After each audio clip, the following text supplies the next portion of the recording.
The Alpha Sessions live on Radio Brockley. I'm here with Louise Golbey and Matt, her guitarist. Hello. Hello. Thank you so much for coming down. We thought we'd shake things up a little bit. We're going to reverse the order and have you guys on next. Thank you very much for coming down. So the last time we had you here, we were just saying off air that we didn't even do video. I know. Which is weird. And now we're Facebook Living and YouTubing all at the same time. So how technology's progressed. It wasn't that long ago. It's been about in the 5 years, 1920s, to be fair. when I was last on. So you've done loads since we've spoken to you last. Released probably about 1 million singles, done about 1 billion gigs. And you've also released an album, so you've done loads. Where do we even start? Highlights? Wow, okay. I've done some quite big gigs as well within that time. I'm trying to think. Oh, the On Vogue gig, supported On Vogue at the Indigo 2. Amazing. That was quite a big one. You've launched a couple of EPs and an album. album. I think the album was, it was actually 3 years ago now. Crazy so it's stuff. about time I do another one. So I'm thinking next hint, year. Hint. Yeah, hint. Is that an exclusive? No, I'm sure I've been talking about it for a while, but I mean, yeah, the wheels are in motion. Amazing. So fingers crossed. Okay. But I do possibly have another EP in the meantime that I have been working on. So possibly. Yeah, I don't know whether to still release an EP and then do an album next year or just do an album. So we'll see. EP and album, but that's more work for you. So I'm not going to influence that either way. Who knows? And not only have you come, but you've also come with your awesome guitarist, Matt. I have. How long have you guys been playing together for? Since about 2015, actually, I think. Okay. Is that right? No, it's before that. That's a lie. That is a lie. Probably, no, because it was after the Stylistics tour. So I reckon about 2013, maybe 2014. Okay, so probably just after we saw you last. Yeah. Okay, awesome. And so let's quickly talk about the album. If people want to get it, first of all, where can they go?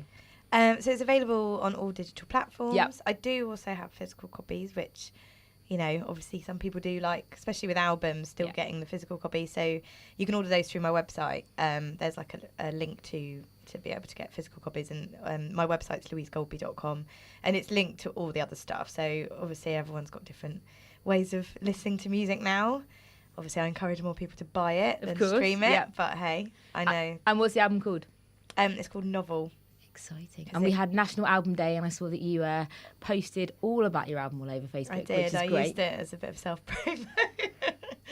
But hey, well, you know, it just made me think, you know what, it would be absolutely. good to do a You're an second independent album artist. You should be seeking every opportunity for self-promo. Exactly. Because if you don't do it, then who else is going to do it? This is true. So there you go. Thank you. We'll do the whole self-promo thing right at the end, and I'll give you guys a chance to plug everything and do everything, so that's all fine. Okay. But in terms of your tracks, I know that you're going to play 3 for us, and I wanted to talk about A Good Life, which you released very, very recently. Yeah, we're going to do that song. So that was my latest single. Okay. Because, since the album, obviously, like you said, I think I've released 1 or 2 EPs since and several singles, and this is the most recent one. And I worked with a producer called Eames, and I did a video for it as well. It's on my YouTube channel. Your videos, by the way, are awesome. Oh, thank you for saying there's that. very few independent artists I know that pretty much make a video for every single track, and 9 times out of 10 you pretty much do. Well, I don't know. It's hard on a budget though. That's right. It is that so really hard. We makes were having me this happy you said conversation that, about it. because, you know, it's hard, and it's like thinking of new ideas or at least executing them well. I was going to say, is that really hard? Yeah, and you know, some of them aren't particularly like new ideas, but it's just. Yeah, I don't know. But they're always a bit different. I think people... They're different to each other. Yeah, but you fall into traps of, I don't know, being the artist that sings to a live concert and then you film it and that's your video. Yeah. But you don't do that. You do other stuff with a twist. Oh, thank you. And I always think that's really refreshing to see. Well, there's one with a robot in it, which you'd like. Hey. That was probably the most original one. Yes, no, it is really good. So what's A Good Life about? It's a really nice, positive song. Excellent. Not my usual depressing, melancholic stuff. No, it's not really. But it's just about being grateful, and, you know, it's easy to get down or let little things kind of worry you. And obviously, like in the music industry, it's so hard, and you know how long I've been doing it, and it gets frustrating. But then, you know, I have moments in life when I think I'm a bit down, and I just think, well, actually, if I put things in perspective, you know, I do have a good life. So it's quite, you know, it's quite a simple yet positive lyric. So, I think we all fall into that trap to a certain extent. Yeah. And, you know, there's other people, I always find some people just, you know, you say, how are you? And they're like, I'm really good, thanks, you know, can't complain, got a roof over my head, you know, food on the table. It's like, yeah, actually, those simple things are important, and it's good to be grateful rather than, you know, you kind of get swept up in modern day where everything has to be perfect or, you know, worrying about little things. And, yeah, so it's nice just have a bit of perspective. I need to remember it, though, even though I wrote about it. Before you play the song, I always find this really interesting. For people that haven't heard your music before and they're just hearing about you for the first time, how would you describe it? Well, it's kind of neo-soul genre. So obviously today we're just doing an acoustic version of the song, but the recorded stuff's got more fatness with a PH. Because, you know, all the producers I work with, it's all about bass lines and grooves and stuff like that. So, but hopefully, you know, because my melody's always quite soulful and I do lots of harmonies and stuff, hopefully that kind of brings a soulful touch to it. And yeah, but hey, Matt's an amazing guitarist and still brings the groove to the guitar. So yeah. Cool. Are you guys good to play a song now? Should we do? Yeah, we'll do the song. Thank you. The show isn't just thrown together. This is A Good Life. Ready? Yeah. There you go.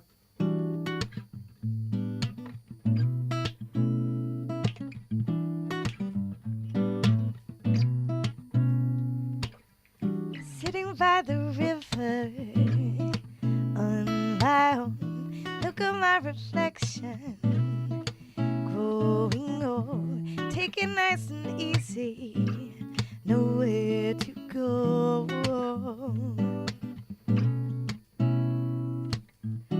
Watch the children playing without a care, get to reminiscing. It takes me back there, where did all the time go? Drifting through it.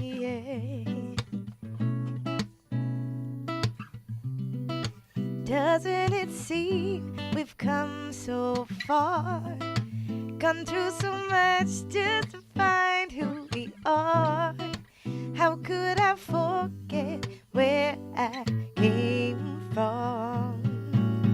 'Cause now I know in retrospect I have a good life. I see through the bad and see a good life. Sitting by the river, thinking things through, stare at muddy waters, a kind of blue. Where did all the time go? It came and it flew.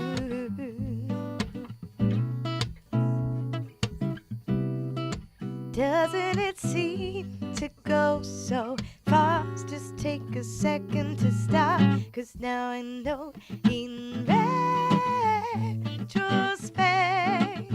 I have a good life. I see through the bad and see a good life. In retrospect I have a good life.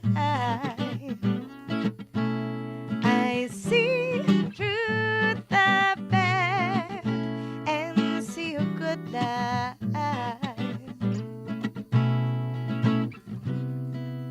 So take me away from this twilight, 'cause things aren't simply black and white, but I truly believe it will be alright.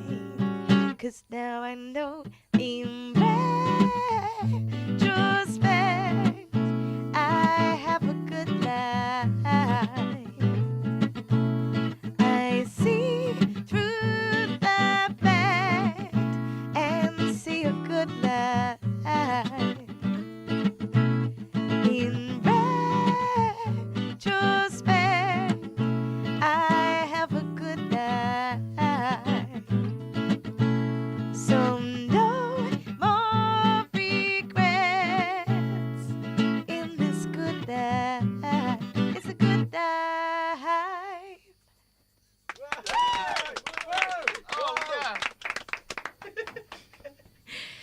We are Facebooking this live. That was amazing, by the way. Thank you. Please give up for Matt Waters. We've got a question from Richard Bennett. He says, what was the process for writing the song? What comes first, the harmony or the lyrics? Oh. For this one, it was a bit at the same time, actually, because I co-wrote it with an artist called Danny Toman, who's very good, by the way. Check him out. And actually, it was like a really nice sunny day. So we were sitting outside and we were jamming a bit of an idea. And so it kind of came together. We wrote the song there and then organically, had a bit of an idea for the chorus lyric, and then I went home and kind of like, tweaked it a bit more and actually like thought more about it. But the retrospect idea actually came with the melody, because you know, you kind of think of shapes of words and stuff when you're coming up with melodies. So that was actually about, together. But to be honest, different songs, different. Like a lot of the songs I've written, I've like just randomly like thought of lyrics and pretty much, like written poems. And then when I've gone to like work with a producer or a songwriter, sometimes I'll go back, because I've like got them all on an email, like lyrics I've never used, and see if they fit. And sometimes they do, and it's great because, it just depends really. Because I don't think there are many songs that have the word retrospect in the lyrics. No. So that's a first. Thank you. Let's good talk word. about, yeah, exactly. Let's talk about your single. I think it was just after that, with Still. Was it just after or just before? Sorry. Oh yeah, no. Still was in February, I think, or April. Because we went to the launch of that at the April. Brasserie Zedel. And again, different video, different song. What's that about? Oh, what, Still? Yeah. Still. I can't remember. Actually, those are lyrics I wrote a long time ago, and then tried to fit it back. Brought back to life. So, I think it was another Louise Golbey Unrequited Love classic lyric theme, which a lot of my songs are about for a long time. I'm in a relationship now, so it's all good. But yeah, it was so it was like, I think, someone I liked, and it was about how we've got a really good thing, like, why don't you see that it could be more, kind of thing. I think we were really good friends at the time, and but it's not like a really sad song, it's just a little bit melancholy. Yeah. And just saying, I think we've got a great thing, because the lyrics in the chorus are actually really nice and positive. I believe that sparks fly, I believe in you and I, but obviously it's from my point of view as opposed to like, but hey, it wasn't meant to be. I'm saying too much. You've also opened for a amazing combination of artists in the last 5 years, the Stylistics, yes, and a few others. How does that feel? What's that like? It's cool. I seem to be doing a lot of, or have done over the years, a lot of support slots, but it's great because you get to play obviously bigger venues than, if I was trying to fill those venues on my own, it would never happen. What do you prefer, bigger venues or smaller venues? I don't know really. It depends. Because still, like, we're doing Jazz Cafe in a couple of weeks, and we're supporting Heatwave. So actually, it's a big support slot. Yeah, but a small venue. Small venue. Although, having said that, I think Jazz Cafe would still be hard for me to fill as a headliner. Yeah. But that's great because obviously Heatwave are a legendary band, and we're just honoured to be supporting. Yeah. But yeah, doing the support slot, it's funny. It's a different kind of nervousness and pressure because everyone there's not there to see you. They're there to see the main act. So, you're warming the crowd up, but you're also hoping that you'll win them over. And, sometimes half the audience are there. Sometimes they're all there really keen and they want to see the support act. So, yeah, it varies really. That leads me to my next question, because you've been doing this for quite a while. And it always makes me think, do you still get nervous before a gig? Yeah, I do. Depends on the gig, but I don't like to be complacent because I think, nerves are good because then you get the adrenaline and all that stuff. So, but yeah, there's definitely certain gigs where I'm way more nervous, and yeah, it really depends. Any pre-gig things that you have to do before you go on stage? No. I need to be better at, obviously, try and warm up my voice. Fair enough. Yeah, I don't really have any kind of mantra. Is that the word? I could probably kind of just say to myself, hope this goes all right, like in a bit of a And also, if it is a big gig, I'm not very good at like speaking to people before. Okay. And it's hard, obviously, when So when you I do a shut your way in a launch. cupboard beforehand. Yeah, I kind of do and I don't. But obviously it's hard because when people have come to see you and they've made an effort, you don't want to be like, oh, actually, do you mind if I talk to you afterwards? Because you feel a bit rude, you know what I mean? But anyway, yeah. Are you guys cool to do another song? Is that all right? Yeah. Okay, what's this one called? We're going to do Family Tree. Okay, and we'll talk about that afterwards because We can there's talk- a big story behind this. There's a big story, yes. Cool. Thank you.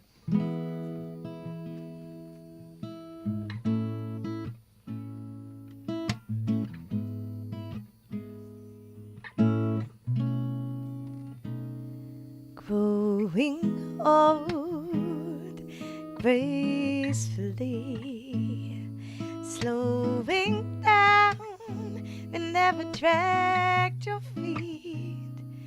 What a life I know you've led, kept the water below your head, and learn me more as you pour my tea. You live through an ever-changing century. Mark my words, I want to be like you. All I heard and all I thought I knew.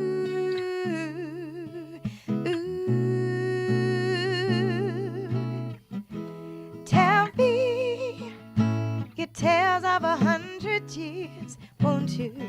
Please believe that it's music to my ears, and I can see all your hope and faith in me, but I'm a small leaf on a family tree. Frail face, but hardly lined at all. Not a trace of all the pain you saw. I listen to you as hard as I can. You're the life and song. You're the head of our clan.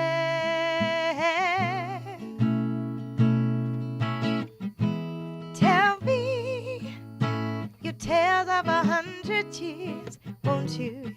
Please believe that it's music to my ears, and I can see all your hope and faith in me, but I'm a small leaf on our family tree.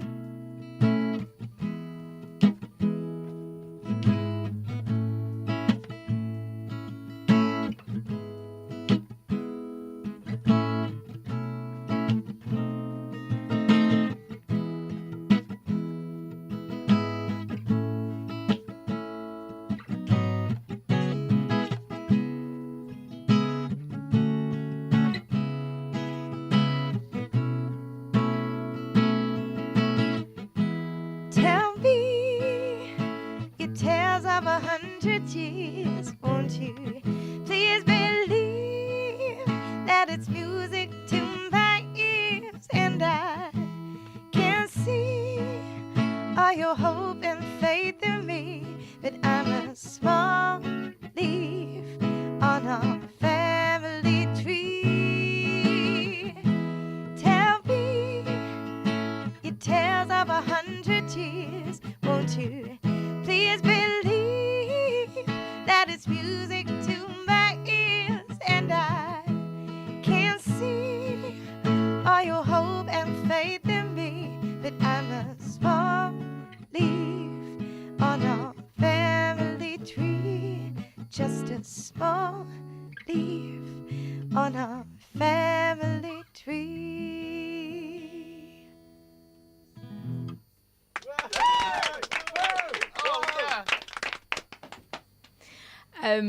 That song blows me away every time. Oh, thank you. So I'm a bit croaky today. Really? You would never Yeah. know, seriously. Oh, thank you. If that's you guys croaky, then...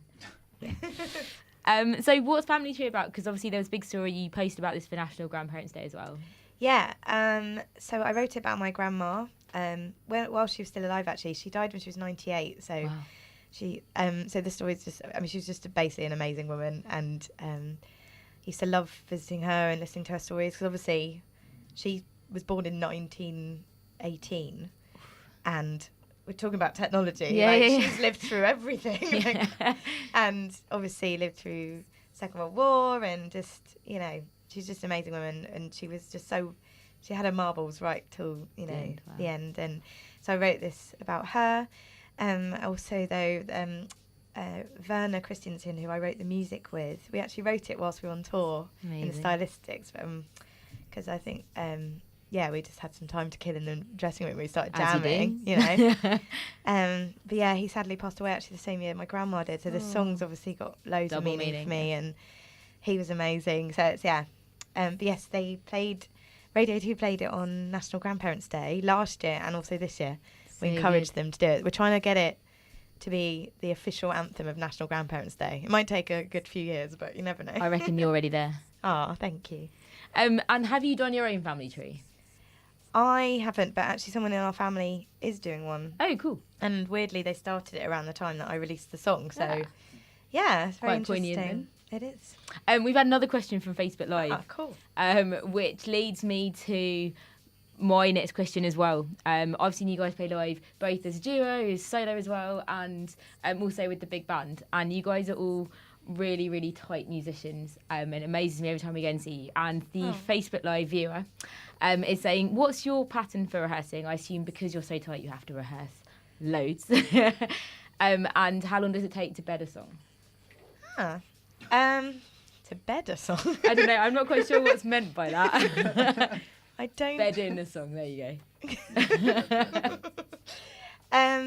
Yeah. Well, when we have a big gig, with the band, we do rehearse. Matt and I, because we do so many gigs together, if there's a new song in the set, we rehearse it. But Matt's got such a good ear; he'll pick the song up. Like he'll literally. I hate people like you. Most of my band actually play by ear as opposed to written music, but I am actually thinking it would be really nice to have sheet music of my songs because you can get it done digitally. It would just be really nice, wouldn't it? Like proper old school music sheets. And so nice as a souvenir, so in the future you can look back on it. And exactly, I think I will do that. I need to remember to do that. But yes, I'd say I'm very lucky because my musicians play by ear, and they're very good. So just naturally they're good at playing my songs. So yeah.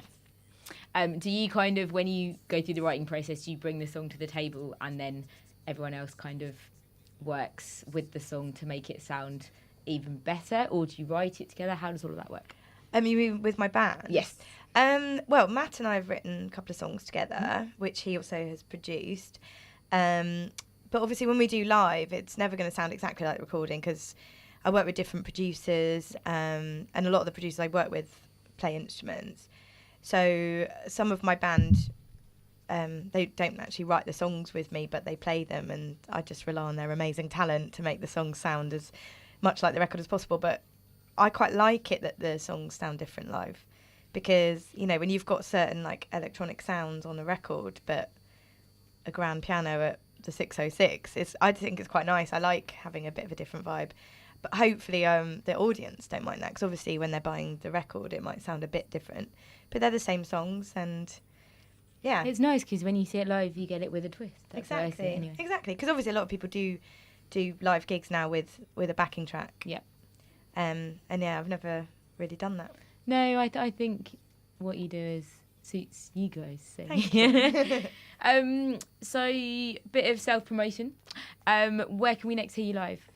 My next gig's actually the Jazz Cafe one that I mentioned. When's that? On Monday the 29th of October. Okay. I don't know if it's sold out or not. There should still be some standing tickets. But as I was saying at my gig last night, if you don't know about Heatwave are basically the UK's version of Earth, Wind and Fire. Rod Temperton was part of Heatwave and used to write all their big songs. So, Boogie Nights is one of their biggest songs. And then Rod Temperton wrote all of Michael Jackson's big hits. And this white guy from Scunthorpe basically is the reason why Michael Jackson's solo career was so good because he wrote That's Off the mental Wall, when you think about Thriller. that. Quincy Jones knew about Rod Temperton and got him in when he was producing.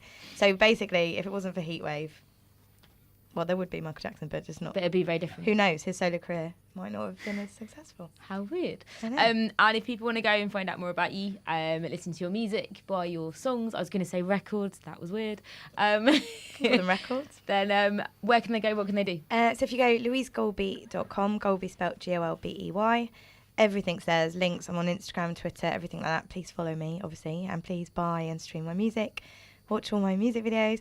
I just want to say thank you to Emma and Alan and Alpha Sessions because you guys have always been so supportive of me over the thank years. you. Honestly, I really appreciate it. And you come to Oh. gigs, which is even better. So yeah. We enjoy them. Thank you. It's great.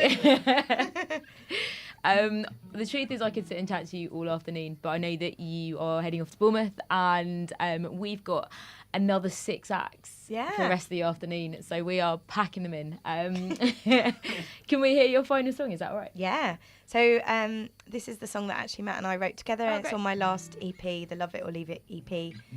And this is the very acoustic version because you need to hear his production on the real version. It's called It's True. Amazing.